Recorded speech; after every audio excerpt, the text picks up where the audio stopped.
के खिलाफ भी फेसबुक में लंबे लंबे मज़ामीन लिखते।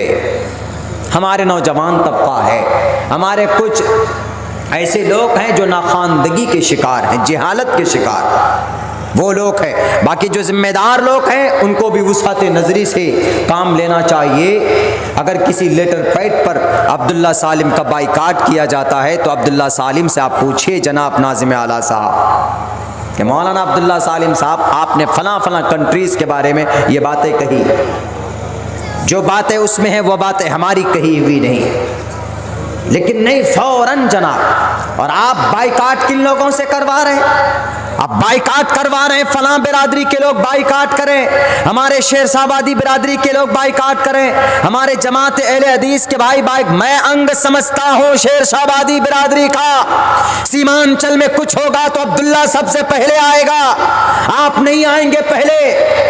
अब्दुल्ला सालिम आएगा, हमारा घर है। शेरशाहबादी बिरादरी हमारे भाई हैं, हमारे करीबी पड़ोसी हैं, बस फर्क इतना है कि वो शेरशाहबादी बिरादरी है, हम अंसारी। तो ये तारुफ के लिए अल्लाह तबारक व तआला ने कुरान में बयान किया है, वजअलनाकुम शुऊबन व क़बाइल लिताअरफ़ू इन्न अक्रमकुम इंदल्लाहि अत्क़ाकुम। हमने शेरशाहबादी बिरादरी बनाए, हमने अंसारी बनाया, हमने सैयद बनाया ताकि तुम पहचान सको कि कहाँ पर कौन सी बिरादरी के लोग बसते।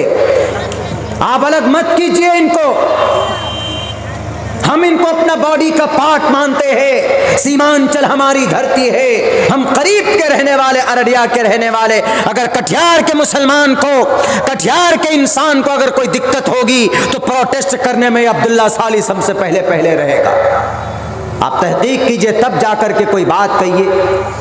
तो हम अपने सदर साहब से कहना चाहेंगे कि जो हमारे सदर साहब अभी 2-3 दिन पहले एक जलसे में हमारे ख़िलाफ़ बेचारे बहुत बोले, बहुत तारीफ़ की, हमारी बहुत तारीफ़ की। अल्लाह करे कि भाई हम तो उन तारीफ़ के हक़दार नहीं थे, तब भी वो तारीफ़ात हमारे किए गए। लेकिन इतनी बात पूरी ज़िम्मेदारी के साथ हम आपको कह रहे हैं कि अगर कोई इस तरह की ख़बरें फैलाता है, हमारा जवान, आपको इस तरह की ख़बरें फॉरवर्ड नहीं करनी, उसकी तहकीक कीजिए हकीकत क्या है। मैं 4 साल से कटिहार में, पूर्णिया में, किशनगंज में कसरत के साथ जाता हूँ, 4 साल से।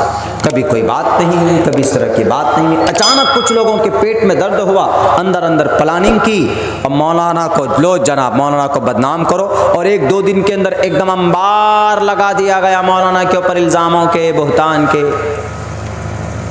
अगर ऐसी बात होती है, अगर समाज के किसी व्यक्ति के साथ कोई अगर बुरा करता है तो 10 लोग पूछते हैं कि अरे ये काम तुमने किया है, क्या है, गलती हुई तुमसे? अगर हुई है तो तौबा करो। अम्मा आयशा सिद्दीक़ा रज़ी अल्लाह ताला अन्हा के ऊपर तोहमत लगे, पूरी सूरत नाजिल की गई तो अल्लाह के नबी अलैहिस्सलाम ने भी पूछा। अल्लाह के नबी अलैहिस्सलातु वस्सलाम ने नहीं कहा कि आयशा तुम गलत हो। अल्लाह के नबी अलैहिस्सलातु वस्सलाम ने कोई पर्चे नहीं निकाले। अल्लाह के नबी अलैहिस्सलातु वस्सलाम ने उनको जानिया नहीं कहा। अल्लाह के नबी अलैहिस्सलाम ने उनको मुजरिम नहीं समझा। अल्लाह के नबी अलैहिस्सलाम ने यह कहा कि आयशा अगर तुमसे चूक हुई है, अगर तुमसे गलती हुई है तो तौबा कर लो, अल्लाह तौबा कबूल करने वाला है, अल्लाह गफूरुर रहीम है। कौन पूछते हैं मोहम्मद रसूलुल्लाह? हम और आप मोहम्मद रसूलुल्लाह से बढ़ नहीं किए गए, हमने जिना नहीं किया किसी का। हम पर अगर मैं विक्टिम हूं, अगर मैं मुजरिम हूं तो मुझसे पूछते कि मौलाना अब्दुल्ला क्या ऐसा हुआ है, तो आप अपने बयान को रुजू कीजिए। अगर मैंने ऐसा कोई बयान दिया तो मैं 100 बार वापस लेने के लिए तैयार, 100 बार। लेकिन आपने पूछना गवारा नहीं किया। आपने कहा कि नहीं, स्टेज पर इस्तेमाल करो, मौलाना को बदनाम करो, या कौम का कोई अच्छा आदमी अच्छा करना चाहता है तो उसको बदनाम करो। नहीं, ये इस्लाम का तरीक़ा नहीं। इस्लाम का तरीक़ा यह है कि अगर किसी से गलती हो जाए तो बेहतर तरीक़ा यह है कि उसको एक रूम में, एक जगह ले जाकर उसकी इज्जत का एहतराम करते हुए उनको समझाएं कि आपसे ये गलती हुई है, ये इस्लाह कर लीजिए। ये इस्लाम का तरीक़ा होता है। इसीलिए मैं कहता हूँ मेरे भाइयों, बहुत आसान है इस धर्म को बदनाम करना। बड़ी मेहनत और मशक्क़त के साथ ये धर्म, ये मज़हब यहाँ तक पहुँचा है, खुदारा इसको बदनाम न किया जाए। सूबे बिहार के जनाब हज़रत शेख नाज़िम आला हफ़िज़हुल्लाह से मैं ये गुजारिश करूँगा कि इस तरह की बातें आपके कानों में अगर किसी ने पहुँचाया है तो उसका लैब के ज़रिए टेस्ट कराइए, भेजिए उस वीडियो को। कहाँ? हैदराबाद लैब में भेजिए। हैदराबाद में सबसे पुराना लैब है, सबसे मजबूत लैब, वहाँ फॉरेंसिक लैब में जांच कराइए। बल्कि अगर मैं मुजरिम करार पाता हूँ तो जनाब मुझे सिर्फ सीमांचल में क्यों, भारत में क्यों, मुझे पूरी दुनिया में बैन लगा दीजिए। मुझे मुजरिम समझ करके जेल करवा दीजिए। आई एक्सेप्ट दैट, लेकिन पहले find out, you have to find out what is the reality, what is the truth of this incident. इसका क्या मतलब, वरना पता है क्या बोला अभी हरिद्वार में हुआ ना, हमें और आपको मालूम नहीं। पूछिए गुरुजी से, जो लोग फेसबुक में लिखते हैं, हमारे नौजवान, वो लोग। मेरे पास एक तो 250 लाइन का एक हमारे पास एक मजमून भेजा आज किसी ने, 250 लाइन का। बोला ये देखिए मौलाना, मैं नाम नहीं लूँगा उस शख्स का जिसने लिखा, मैं जानता हूँ हमारे ही इलाके के, बिल्कुल जस्ट हमारे करीब के। और पता चला जब हमने उनका पूछा, अरे ये तो नाम जाना पहचाना लग रहा है। हमने कहा कि ये वही शख्स हैं क्या? उन्होंने कहा कि हाँ मौलाना ये वही आदमी। अब पता है, अब से 2 साल पहले मैंने उनके जलसे में जाने से इनकार कर दिया था। इनकार क्या मतलब, मेरे पास टाइम नहीं था तो मैंने मना कर दिया था कि हम नहीं जा पाएंगे आपके जलसे में, चूँकि मेरे पास टाइम नहीं है। पहले से टाइम फिक्स होता है, पहले से तरतीब बनती है आने की, तब जलसे में जाते। हमने मना कर दिया था। बोला कि आपकी उसी चीज़ का बदला आपको 250 लाइन में लिख करके दिया। इन लोगों के लिए मैं पूछता हूं कि 250 लाइन में आपने लिखा क्या करने के लिए? क्या मिला आपको? लाइक्स मिल गए, डिसलाइक कम हो गया आपका। आपके मज़ामीन को कहाँ, वो गिनीज बुक में वर्ल्ड रिकॉर्ड के लिए आपने लिखा है। लिखते तो आप लिखिए ना इनको। हरिद्वार के एसपी सिटी स्वतंत्र सिंह के खिलाफ, जिन्होंने 6 दिन तक आपको काटने की बात की गई, 25 लाख लोगों को, मुसलमानों को काटेंगे अभी बात की गई, धर्म संसद ऑर्गेनाइज किया गया, इनके खिलाफ क्यों नहीं लिखी आपने मज़ामीन? क्यों नहीं लिखा आपने? आपके कलम में ताकत कहाँ गई? आपका दिमाग क्यों नहीं चलता? जितेंद्र त्यागी के ऊपर केस फाइल हुआ, उन्होंने कहा आपको आतंकवाद है, और नाम में प्रबोधानंद जी, जो उस संसद, धर्म संसद के को ऑर्गेनाइज किया, स्टेबल किया, आपने इनके खिलाफ क्यों नहीं लिखा? है हिम्मत तो लिख कर दिखाइए ना आप। इनके खिलाफ नहीं लिखेंगे, अपने मुसलमानों के खिलाफ झुक जाते इसको कमजोर करने के लिए। अब पता क्या कहा गया वहां पे? साफ लफ्जों में ये कहा गया, अम्मा अन्ना पूर्ण देवी, उन्होंने ये कहा कि हम 25 लाख लोगों को जब तक मारेंगे या मरेंगे नहीं, हम चैन से नहीं बैठेंगे। और वहीं पर यह बात कही गई, वहीं पर उसी धर्म संसद में, कि क्लीजिंग होनी चाहिए। क्लीजिंग अंग्रेजी का वर्ड है, रविश कुमार ने अपने भाषा में, अपने रिपोर्ट में यह लफ्ज इस्तेमाल किया। प्रबोधानंद जी ने क्या कहा? क्लीजिंग की जरूरत है भारत में। क्लीजिंग का मतलब कत्ल कर कर कर जनसंख्या को कम करना।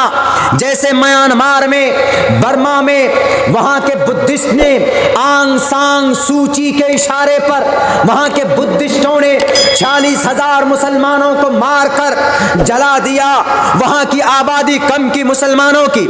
ऐसे ही भारत के अंदर कहा जाता है कि हम 80 करोड़ और मुसलमान 40 करोड़ है, इस आबादी को कम करना है तो क्लीजिंग करना होगा। प्रबोधानंद जी महामंडलेश्वर, रत्नागिरी महामंडलेश्वर, हरिद्वार के, उत्तराखंड के अंदर 17 से लेकर 19 दिसंबर के बीच में संसद, धर्म संसद ऑर्गेनाइज किया गया। किया आपने, बहुत अच्छी बात है। जैसे मुसलमान जलसा करते हैं, कुरान की बात करते, शरीयत की बात करते, अमन की बात करते, भाईचारे की बात करते, लेकिन अगर किसी पर इल्जाम लगाकर अगर मुखालिफ बात करता है तो वह गलत करता है।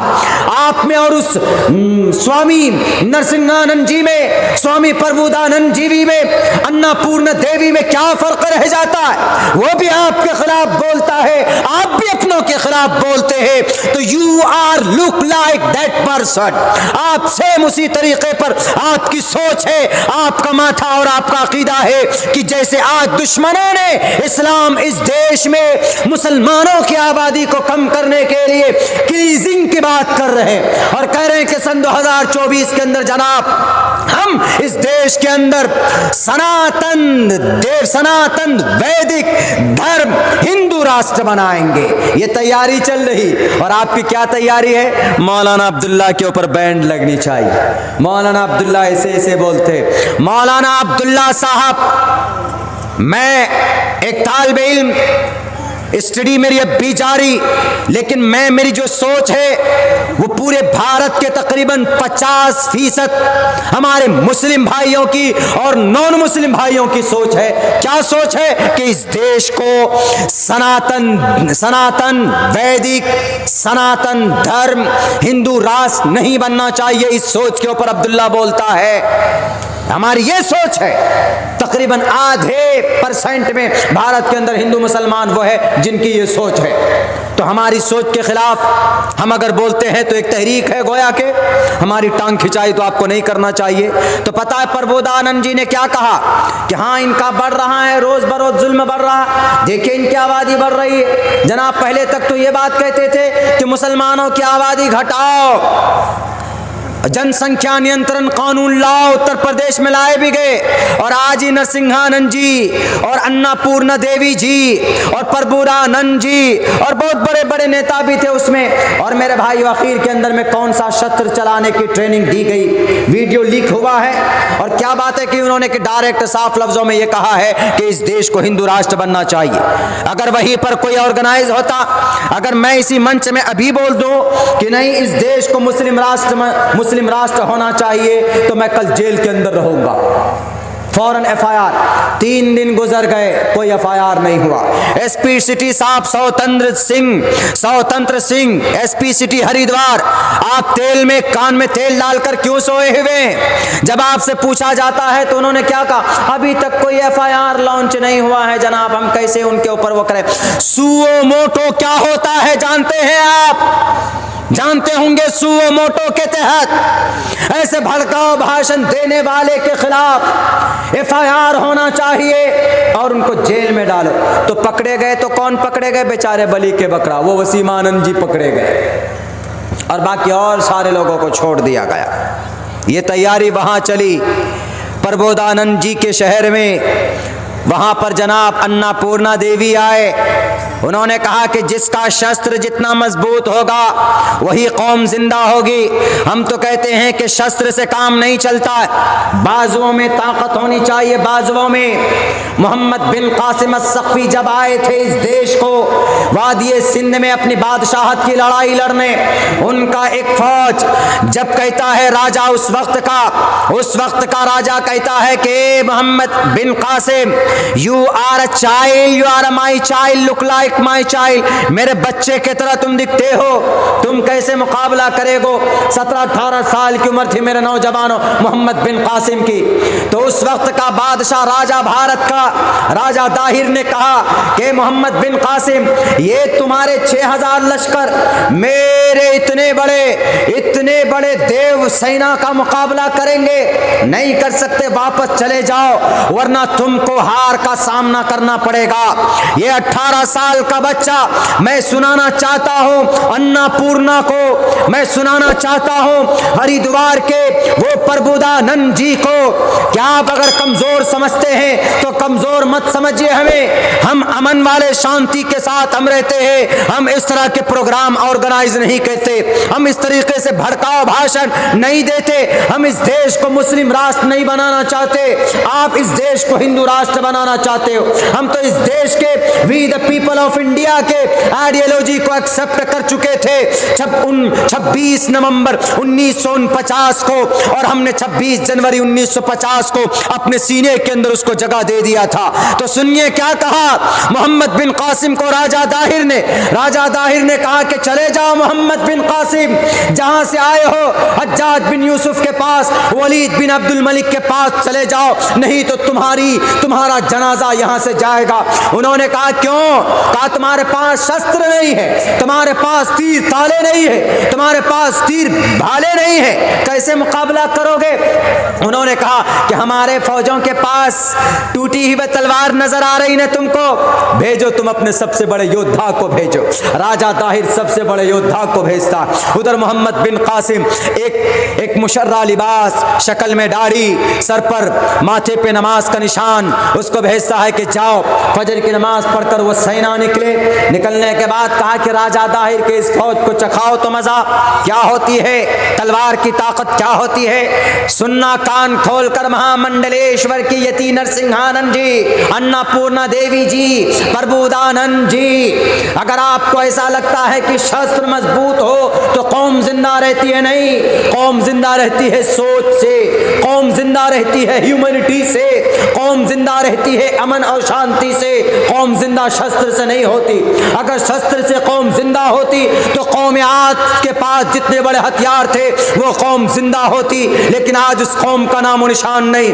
फिरौन को मानने वाले किप्ती लोग जिंदा होते, उनके पास बड़े बड़े हथियार थे, वो जिंदा होते। चाइना रूस के पास बड़े बड़े वेपन्स थे, रूस जिंदा होते, रूस के टुकड़े हुए। पता ये चला कि सोच से कौम जिंदा होती है, हथियार से कौम जिंदा नहीं होती है। मेरे भाइयों, तो राजा दाहिर कहता है कि जाओ तो इसके छोटे और झूठे और कमजोर फौज को जाकर बताओ कि हम कौन है, राजा दाहिर कौन।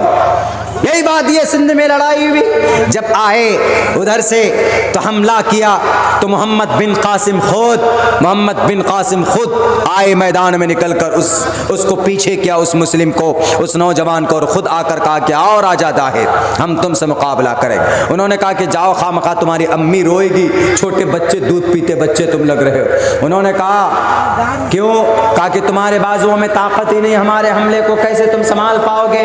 उन्होंने कहा कि हम मेरे बाजुओं को मत, मेरी तलवार को मत देखो कि मेरी तलवार पतली है, छोटी है, कमजोर है, मेरे जज्बे को देखो और मेरे बाजुओं में देखो कितनी ताकत है। मैं खालिद बिन वलीद की औलाद हूँ, मैं सैयदुश्शुहदा अल-हमज़ा के मानने वाले हैं। हम साद बिन वक्कास के मानने वाले, हम तलहा के मानने वाले, हम जुबैर के मानने वाले, हम वो हैं हुज़ैफा इब्नुल यमान को मानने वाले, अबू ज़र ग़फ़ारी को मानने वाले, उम्मे अम्मारा को मानने वाले, हम वो हैं माज़ और मुअव्विस को मानने वाले हैं, हम मुसअब बिन उमैर को मानने वाले, बिलाल हबशी को मानने वाले। हमारी बाजुओं में ताकत होती है और हमारी यही बाजू तलवार बन जाती है। तुम अपनी ताकत पर इतराते हो ना। और राजा दाहिर, उन्होंने कहा कि मेरे पहले इस फौज का मुकाबला करो, इस आर्मी का मुकाबला करो। मोहम्मद बिन कासिम ने भेजा, हमला किया, पलट जाते हैं। मोहम्मद बिन कासिम ने उलट कर इतने जोर